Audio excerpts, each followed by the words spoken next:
মাছটার মধ্যে এবার আমি লবণ হলুদ মাখিয়ে নেব। কড়াইতে দেবো সর্ষের তেল মাছগুলো ভাজার জন্য।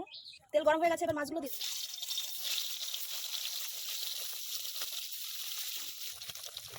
মাছগুলো ভাজা হয়ে গেছে, এবার তুলে নেব।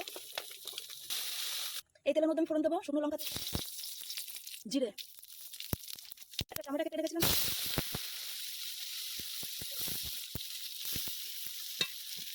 লবণ।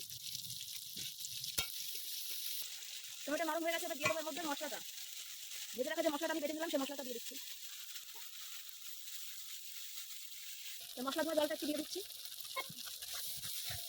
হলুদ, আগে লবণ দিয়েছি তার জন্য অল্প করে লবণ দিলাম। সামান্য কাশ্মীরি লঙ্কা গুঁড়ো,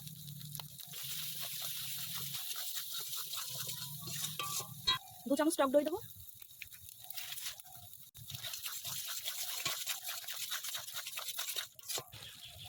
মশলাটা কষানো হয়ে গেছে, দেখুন মশলা থেকে তেল বেরিয়ে গেছে। এর মধ্যে আমি পরিমাণ মতো জল দেবো।